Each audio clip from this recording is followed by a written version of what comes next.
الحمد لله حمدا كثيرا كما أمر نحمده سبحانه وتعالى الذي جعل إبراهيم إماما لنا والبشر أشهد أن لا إله إلا الله وحده لا شريك له وأشهد أن سيدنا ونبينا محمد ابن عبد الله والصلاة والسلام على رسول الله وعلى آله وصحبه ومواله فيا أيها المسلمون اتقوا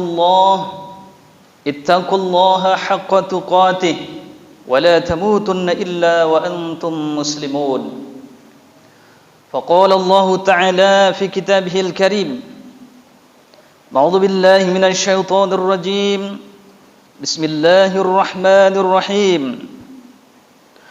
وأذن في الناس بالحج يأتوك رجالا وعلى كل ضامر يأتين من كل فج عميق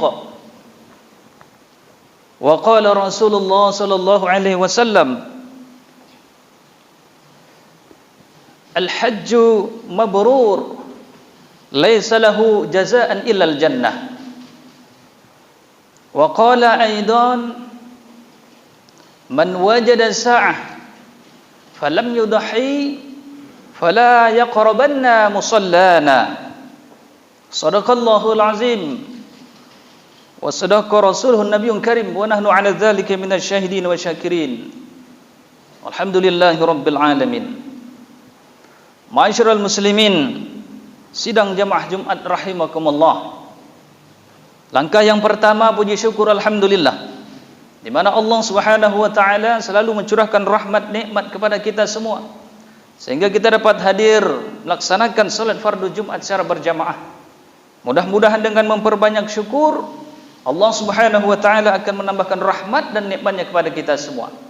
Maka oleh karena itu perbanyak syukur, janji Allah akan ditambah nikmatnya.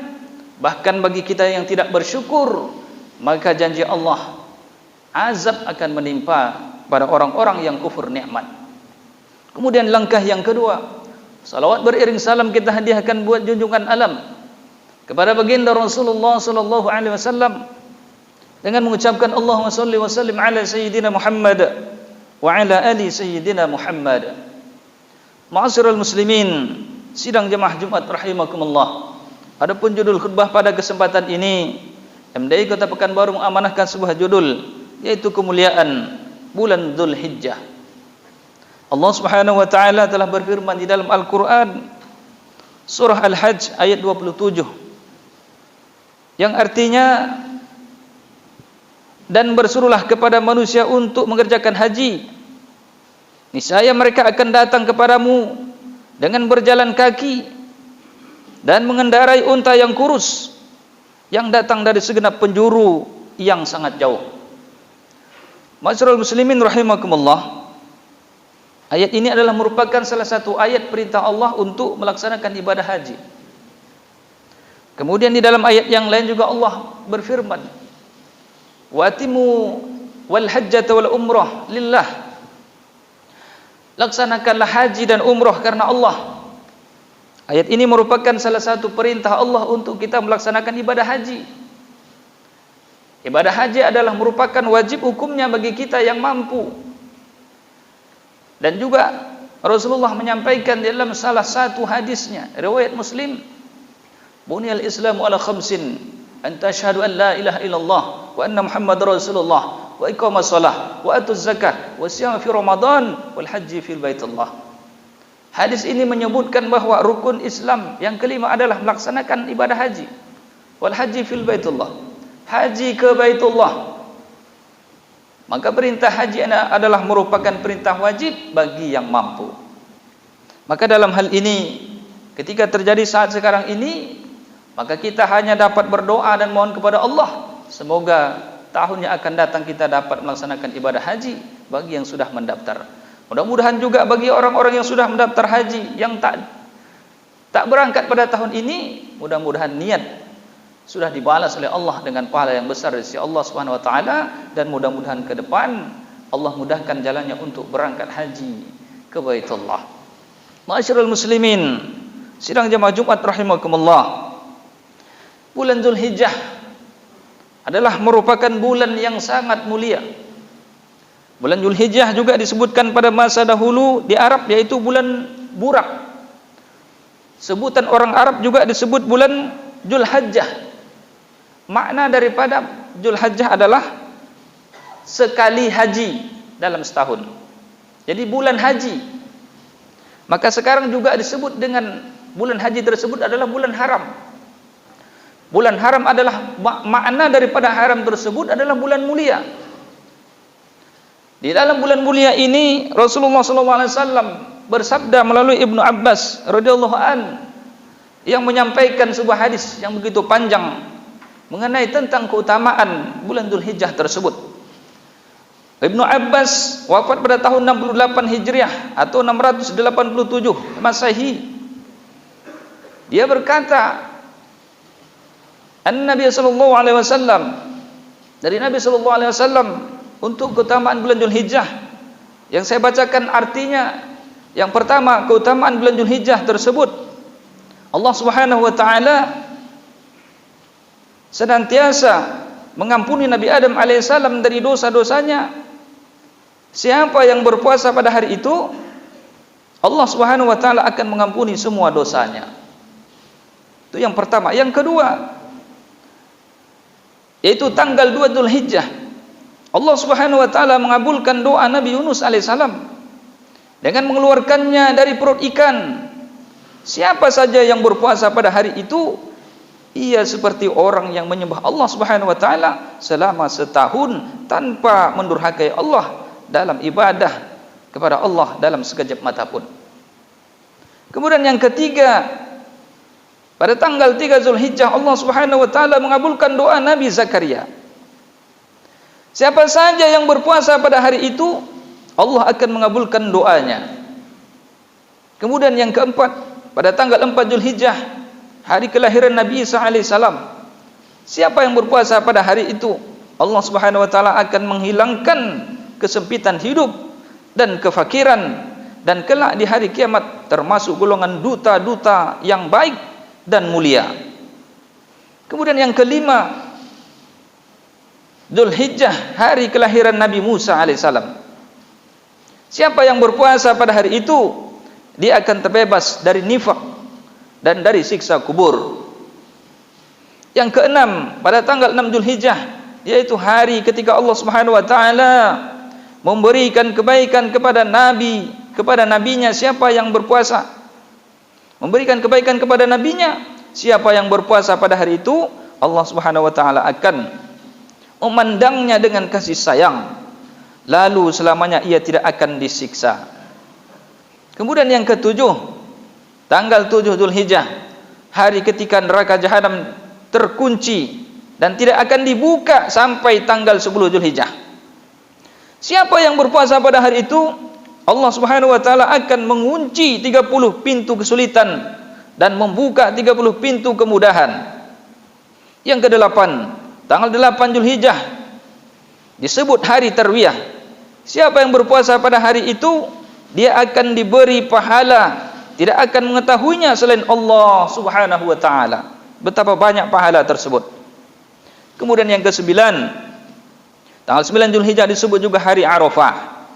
Siapa yang berpuasa pada hari Arafah tersebut, maka dia akan dihapus dosanya setahun yang lalu dan setahun yang mendatang. Ma'asyiral muslimin, sidang jamaah Jumat rahimakumullah. Kemudian pada tanggal 9 Zulhijjah, hari Arafah, siapa berpuasa pada hari tersebut, dihapus dosanya setahun yang berlalu dan dosa tahun yang akan datang. Pada hari itu pula Allah Subhanahu wa taala menurunkan ayat al-yaum akmaltu lakum dinakum wa atmamtu alaikum ni'mati wa raditu lakumul Islam madina. Itu pada hari 9 Zulhijjah. Telah aku sempurnakan bagimu agamamu dan telah aku cukupkan kepadamu nikmatku dan telah aku ridhoi Islam menjadi agamamu. Surah Al-Maidah ayat yang ketiga. Kemudian yang ke-10, tanggal 10 Zulhijjah, yaitu hari raya Idul Adha. Siapa yang berkurban pada hari itu, maka dengan tetesan darah korban yang pertama kali, Allah Subhanahu wa taala mengampuni dosa-dosanya dan dosa keluarganya. Siapa yang memberi makan seorang mukmin atau memberinya sedekah, maka kelak pada hari kiamat Allah Subhanahu wa taala akan membangkitkan dalam keadaan aman, dan timbangan amal baiknya akan lebih berat dibandingkan Jabal Uhud ataupun gunung yang paling besar. Ma'asyiral muslimin, sidang jamaah Jumat rahimakumullah. Jadi keutamaan dari mulai tanggal 1 sampai 10 Dzulhijjah, Rasulullah sallallahu alaihi wasallam telah menyampaikan bagi yang mampu, yang sanggup untuk berpuasa dari tanggal 1, insyaallah besok tanggal 1 Dzulhijjah. Maka dalam hal ini, ketika kita mampu untuk berpuasa 9 hari atau 10 hari, yaitu 10 puasa sebentar menjelang khatib naik ke mimbar. Setelah khatib naik ke mimbar, maka berbukalah puasa tersebut, yaitu puasa sebentar. Maka itu akan alangkah lebih mulianya dan lebih afdalnya. Tetapi jika kita tidak mampu untuk berpuasa dari tanggal 1 sampai dengan 10, maka hari Tarwiyah dan hari Arafah, sebagaimana hadis Rasulullah tadi, man shoma yaumal Tarwiyah wal Arafah, siapa berpuasa pada hari Arafah, Allah akan ampunkan dosa yang telah berlalu, setahun yang berlalu dan setahun yang akan datang. 2 hari, hari Tarwiyah dan hari Arafah. Maka ini, jika kita tidak mampu untuk berpuasa selama 10 hari, 2 hari minimal kita harus berpuasa, jika kita ingin memperoleh keutamaan ampunan Allah setahun yang berlalu, ampunan Allah setahun yang akan mendatang. Ma'asyiral muslimin sidang jemaah Jumat rahimakumullah. Kemudian ketika kita masuk Dzulhijjah, kita berpuasa. Karena tahun ini kita tidak berhaji, maka ada keutamaan-keutamaan yang mengimbangi ataupun menyerupai pahalanya seperti pahala haji. Dalam satu hadis diriwayatkan Imam Muslim bahwa barang siapa solat subuh berjamaah, kemudian dilanjutkan dengan solat Isra, setelah masuk tanda syuruk berbunyi lewatkan 10 ataupun 7 menit, lalu ia solat Isra, maka ia memperoleh pahala seperti pahala haji yang sempurna, sempurna dan sempurna. Ini adalah merupakan hadis Rasulullah yang populer, yang ketika umat Islam selesai solat subuh berzikir, bertasbih, baca Quran sampai masuk waktu syuruk, kemudian ia lewatkan 7 ataupun 10 menit, lalu ia laksanakan solat Isra 2 rakaat atau 4 rakaat, maka ia memperoleh pahala seperti haji dan umrah, tammatin, sempurna, sempurna, sempurna. Pahala haji umrah yang sempurna sampai 3 marrat. Rasulullah katakan sampai 3 kali diulang-ulang. Maka dalam hal ini Islam, apapun kondisinya, tetap masih ada keutamaan yang mulia yang bisa diamalkan. Walaupun tahun ini kita tidak bisa berhaji, dengan keputusan Menteri Agama dan lain sebagainya, mereka telah mengambil keputusan, maka dalam hal ini segala apa yang diputuskan oleh mereka semuanya akan dipertanggungjawabkan di hadapan Allah Subhanahu wa taala. Kita hanya mengikuti. Ma'asyiral muslimin sidang jamaah Jumat rahimakumullah. Kemudian selanjutnya, ketika kita masuk bulan Dzulhijjah, yaitu berkurban. Berkurban adalah merupakan perintah Allah. Di dalam surah Al-Kautsar Allah sebutkan, inna a'tainakal kautsar fasholli li rabbika wanhar inna syani'aka huwal abtar. Sesungguhnya kami telah memberikan nikmat kepadamu yang banyak, maka dirikanlah salat karena Tuhanmu dan berkorbanlah. Sesungguhnya orang yang membenci darimu, mereka yang terputus dari rahmat Allah Subhanahu wa taala. Jadi perintah Allah untuk salat karena Allah, kemudian berkurban. Perintah kurban ini juga menurut sebagian imam mazhab mengatakan wajib, sebagian imam mazhab mengatakan sunnah muakkadah. Imam yang mengatakan wajib, ia berpendapat bahwa yang pertama perintah Allah surah Al-Kautsar tersebut, yang kedua hadis Rasulullah sallallahu alaihi wasallam, man wajada sa'ah falam yudhi fala yaqrabanna musallana. Siapa yang diberikan kelapangan harta, kemudian dia tidak mau berkorban, maka jangan kalian datang ke tempat salat kami. Berdasarkan hadis ini, sebagian imam mazhab mengatakan wajib bagi orang yang mampu, hartanya banyak, hutang tidak punya, perkreditan tidak punya, tidak ada sangkut paut untuk menghabiskan uang, tetapi berlebih-lebih uang tersimpan, lalu dia tidak mau berkorban, maka inilah yang disebut kelompok orang yang seperti inilah wajib harus berkurban kalau hartanya banyak. Ini sebagian imam Hanafi menyatakan hal yang demikian. Imam Syafi'i mengatakan sunnah muakkadah. Maka dalam hal ini betapa kerasnya hadis Rasulullah ketika kita mampu tapi kita tidak mau berkorban. Duit kita banyak tapi kita tidak mau berkorban, padahal pahala itu untuk kita kelak. Akan menjadi kendaraan bagi kita, dalam satu riwayat disebutkan akan menjadi tunggangan kita nanti di alam akhirat, di alam barzah, di surga. Dan ini adalah merupakan amaliyah untuk kita sendiri, tetapi kita tidak mau berbagi dan tidak mau untuk mempersiapkan itu, maka Rasulullah mengancam keras, fala yaqrabanna musallana, jangan kalian dekati salat kami, jangan kalian mendekat ke tempat salat kami. Betapa keras Rasulullah SAW marah kepada orang-orang yang memiliki harta dan kelapangan tapi dia tidak mau berkorban. Beda dengan hal orang yang memiliki utang piutang, memiliki sangkut paut yang harus dilunaskan, yang senantiasa dia merasa kesulitan andai kata ia berkorban. Maka disitulah hukumnya disebut tidak wajib bagi yang tidak mampu. Masyarul muslimin sedang jamaah Jumat rahimakumullah.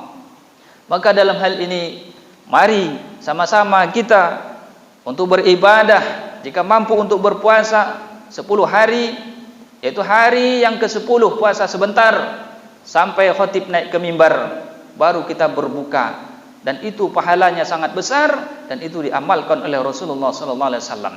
Dan jika kita tidak mampu 10 hari, 2 hari, hari yang ke-8 dan yang ke-9, tambah hari yang ke-10 puasa sebentar, 2 hari kita tidak sanggup berpuasa, sungguhlah luar biasa. Kemudian selanjutnya, ketika kita ada kesempatan harta rezeki banyak, tetap daftar haji, karena haji wajib. Walaupun sekarang belum bisa, mudah-mudahan ke depan akan bisa. Kemudian selanjutnya berkorban.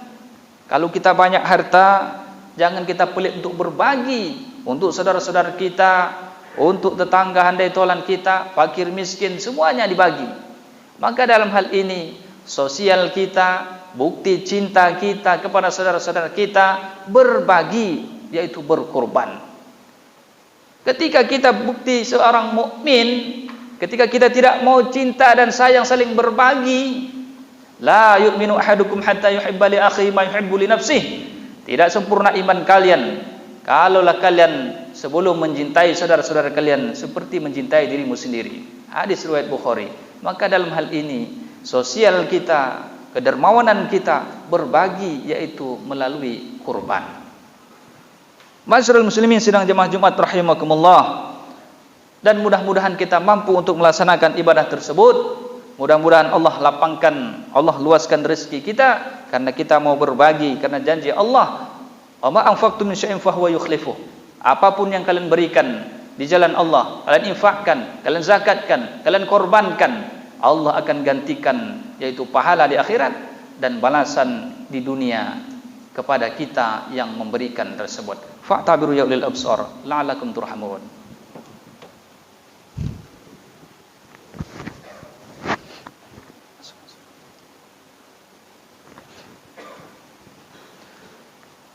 Alhamdulillah ahad Allahus samad lam yalid wa lam yulad wa lam yakul lahu kufuwan ahad. Asyhadu an la ilaha illallah wahdahu la syarika lah wa asyhadu anna sayyidana wa nabiyyana Muhammad ibn Abdullah wa salatu wassalamu ala Rasulillah wa ala alihi wa sahbihi wa mawalah. Fa ya ayyuhal muslimun ittaqullaha haqqa tuqatih wa la tamutunna illa wa antum muslimun. Qala Allah ta'ala fi kitabil karim. A'udzu billahi minasyaitonir rajim. Bismillahirrahmanirrahim.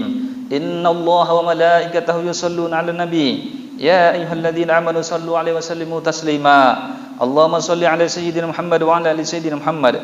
Kama shallaita 'ala sayyidina Ibrahim wa 'ala ali sayyidina Ibrahim.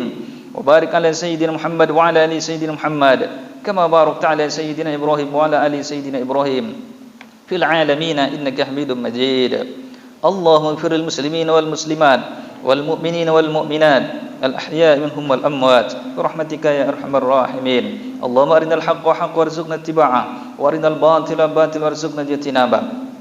Allahumma rfa' 'anna al ghalaa'a wal balaa'a wal wabaa'a wal fahsya'a wal munkar والسيوف المختلفة والشدائد المهنة ما ظهر منها وما بطن من بلدنا هذا خاصة ومن بلدان المسلمين عامة إنك على كل شيء قدير.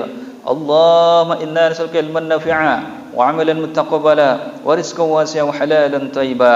ربنا آتنا في الدنيا حسنة وفي الآخرة حسنة وقنا عذاب النار والحمد لله رب العالمين. عباد الله إن الله يأمر بالعدل والإحسان وإيتاء ذي القربى وينهى عن الفحشاء والمنكر والبغي يعظكم لعلكم تذكرون. فاذكروا الله العظيم يذكركم واسألوه من فضله يؤتكم ويهدكم ولذكر الله أكبر. أقيموا الصلاة.